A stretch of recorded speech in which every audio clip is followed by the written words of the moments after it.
قل یا ایھا الذین ہادوا، تم کہہ دو اے یہودیو،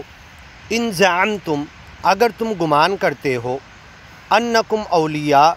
کہ تم اللہ کے ولی ہو، دوست ہو، اور جیسے تم دعویٰ کرتے ہو نحن ابناء اللہ و احباؤہ، ہم اللہ کی اولاد ہیں، قریب کے رشتہ دار ہیں، احباؤہ ان کی اولاد ہیں، بیٹے ہیں، اپنے آپ کو کہتے تھے۔ اب دیکھو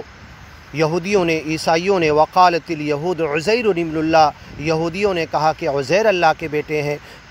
وقالت النصارى المسیح ابن اللہ، عیسائیوں نے کہا کہ حضرت مسیح، جیسس، یسوع مسیح اللہ کے بیٹے ہیں۔ اس کا بہت رد کیا قرآن نے کہ اتنی بڑی بات کہہ رہے ہیں، تقاد السماوات یتفطرن، کہ آسمان پھٹ کے گر جائے، وتخر الجبال ہدا، اور اتنے بھاری بھرکم پہاڑ اس اللہ کا بیٹا کہنے کے تعلق سے حضرت عیسیٰ کو اور حضرت عزیر کو اتنے بھاری بھرکم پہاڑ ٹوٹ کے گر جائیں، ان کے اوپر عذاب آ جائے،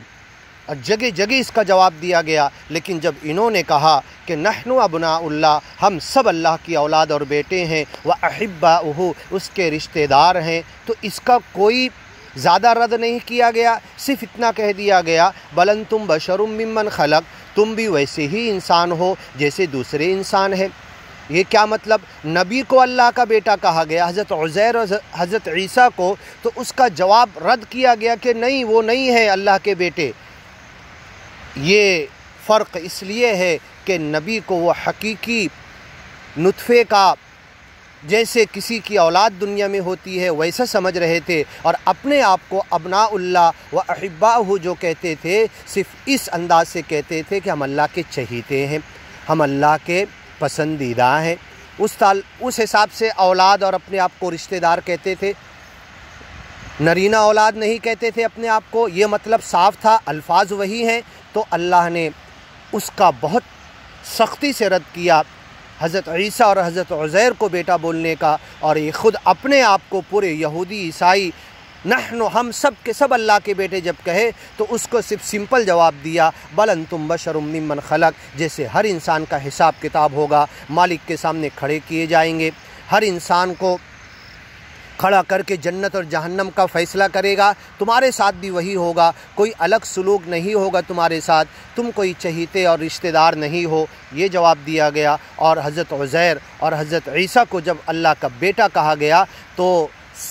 حقیقی بیٹا مان رہے تھے، اس لیے اس کا بہت سختی کے ساتھ رد کیا گیا۔ ان زعمتم، اے یہودیو، اگر تم گمان کرتے ہو، انکم اولیاء، کہ تم اللہ کے چہیتے ہو، ولی ہو، دوست ہو، قریب کے ہو، رشتہ دار ہو، جیسے تم گمان کرتے ہو، من دون اللہ، من دون الناس، لوگوں کے علاوہ، فتمنوا الموت، تو ذرا موت کی تمنا کرو، ٹھیک ہے، مر جاؤ، کیا اللہ تمہیں چھوڑ دے گا؟ تمہارے عمل، تمہارے کرتوت سے تم اتنا ڈر رہے ہو کہ اللہ چھوڑے گا نہیں؟ وَلَن يَتَمَنَّوْهُ أَبَدًا وَلَن يَتَمَنَّوْنَهُ أَبَدًا، دونوں قرآن میں آیا، کبھی یہ موت کی تمنا نہیں کر سکتے۔ وَمَا هُوَ بِمُزَحْزِحِهِ مِنَ الْعَذَابِ، انہیں کتنی ہی لمبی زندگی مل جائے پھر بھی یہ عذاب سے بچنے والی نہیں، پھر بھی یہ موت کی تمنا نہیں کرتے۔ وَلَا يَتَمَنَّوْنَهُ أَبَدًا، یہ موت کی تمنا کبھی نہیں کر سکتے، کیونکہ ان کی زندگی ان کے سامنے ہے۔ یہ بات ہمیں بھی غور کرنا ہے، ہمیں بھی سوچنا ہے۔ میں یہ سوچ رہا تھا کہ قبرستان ہم بھی جاتے ہیں، قبر میں دفنانے کے لیے جاتے ہیں، دوسروں کے کام کے لیے جاتے اور کر کے آ جاتے۔ میرا ایک بات یہ کہنا ہے کہ ہم لوگ قبرستان ایک مرتبہ اپنے کام کے لیے جائیں، اور جا کر کوئی کام نہیں، اکیلے تنہائی میں، اگر رات کا اندھیرا ہو تو اور بہتر، یا دن میں بالکل جہاں پہ کوئی بھی نہ ہو، 15-20 منٹ کوئی نہ آ سکے، اکیلے جا کے قبرستان میں بیٹھ جاؤ اور یہ غور کرو جیسے میں لوگوں کو یہاں لاتا ہوں ایک دن مجھے لایا جائے گا۔ تو وہ سوچنے کے انداز میں وہ جو ذہن پر اثر ڈالے گا، وہ عمل کی طرف جو ابھارے گا، موت کا خوف لائے گا اور زندگی کی نعمتوں کو یاد دلائے گا، اور کس طریقے سے اب مجھے جینا ہے۔ تو دوسروں کو تو ہم لاتے ہیں، چھوڑ کر چلے جاتے، دوستوں کے ساتھ بات چیت کرتے ہوئے، دفنانے بیٹھے تب بھی بات چیت چل رہی ہے ایک دوسرے کے ساتھ، دفنا کر ہٹے راستے میں بھی وہی چل رہا ہے۔ اکیلے گھر سے نکلو صرف اس لیے کہ آج میں قبرستان جا رہا ہوں، اس دن کو یاد کروں جس دن مجھے اٹھا کر لے جایا جائے گا۔ آج میں خود جا کر دیکھ لوں اور جا کر بیٹھوں اور تصور کروں کہ اس کھدی ہوئی قبر کے اندر میں لیٹنے والا ہوں اور مجھے لائے ہیں، وہ سارے تصور کرو۔ الہاکم التکاثر، تم کو دنیا زیادہ حاصل کرنے نے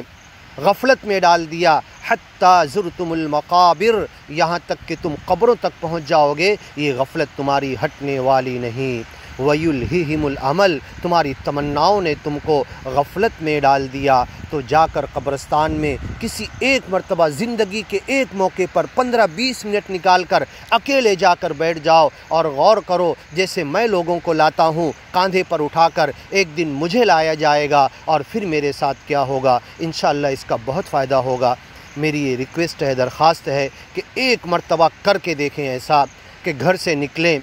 صرف یہ سوچ کر کہ سمجھ لو آج میں گھر پہ میری موت ہو گئی، مجھے لوگ اٹھا کے نہیں لے جا رہے، میں خود جا رہا ہوں، اور جا کے قبرستان میں بیٹھ جاؤ اور غور کرو کہ اس قبر کے اندر میں رہوں گا، اور پھر میری زندگی میں کتنا دنیا کی طرف بھاگ رہا ہوں، کتنا اپنے مشن کی طرف، اس گیان اور ایمان کی طرف جو سچے مالک کو میں نے مانا ہے، قبول کیا ہے، اور کتنا وقت میں دین کے لیے دے رہا ہوں، کتنا دنیا کے لیے، کتنا اس گیان اور ایمان اور قرآن کی باتوں کے لیے دے رہا ہوں، اور کتنا دنیا جمع کرنے کے لیے میں یہ غور کروں۔ یُنَبَّأُ الْإِنسان، تو جب مرنے کے بعد اللہ ایک بات صرف انسان کو بتائے گا، بما قدم وأخر، کس چیز کو زیادہ اہمیت دی، کس کو آگے کر دیا، کس کو پیچھے کر دیا۔ تو جب مرنے کے بعد ہمیں بتایا جائے گا تو نے اس گیان اور ایمان اور قرآن کی باتوں کو پیچھے کر دیا اور دھوکے کی چیزوں کے پیچھے پڑا تھا، پوری زندگی تیری برباد ہو گئی۔ تو وہ سوچ اور فکر کے ساتھ ایک مرتبہ خود آ کر بیٹھیں کہ میں آج تک اتنے سال کا ہو گیا، میں نے اپنی پوری زندگی کدھر ڈال دی، دھوکے کے پیچھے تو نہیں۔ اور یہ حقیقی سچائی، ایمان اور گیان کی باتیں، یہ قرآن کی نبی رسول پیغمبروں کے ذریعے جو اللہ نے دیا اور بھیجا، فی کتاب مکنون، اللہ کے پاس ام الکتاب میں بڑے حفاظت کے ساتھ رکھی گئی ہے۔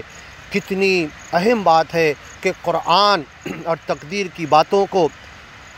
قرآن کی گیان اور ایمان کی باتوں کو اللہ نے اپنے پاس بڑی حفاظت سے،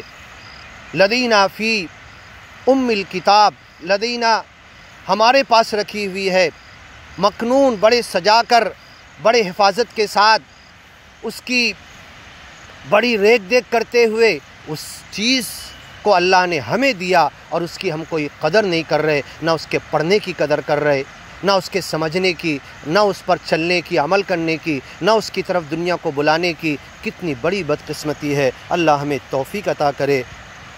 اے یہودیو، ان زعمتم، اگر تم گمان کرتے ہو، انکم اولیاء، کہ تم اللہ کے ولی اور دوست ہو، من دون الناس، لوگوں کے علاوہ تم ہی زیادہ ہو، فتمنوا الموت، موت کی تمنا کرو، ان کنتم صادقین، اگر سچے ہو۔ اگر ہم اس دنیا کے پیچھے بھاگنے میں، دھوکے کی چیزیں جمع کرنے میں، اسے حاصل کرنے میں جو رات دن 24 گھنٹہ ہم نے لگا دیا، اس میں اگر ہم سچے ہیں تو ذرا قبرستان میں آ کے بیٹھ جائیں اور اپنے موت کو یاد کریں، تو ہماری زندگی انشاءاللہ اصلاح کی طرف آئے گی۔ آگے کی آیتیں سنیے، وَلَا يَتَمَنَّوْنَهُ أَبَدًا،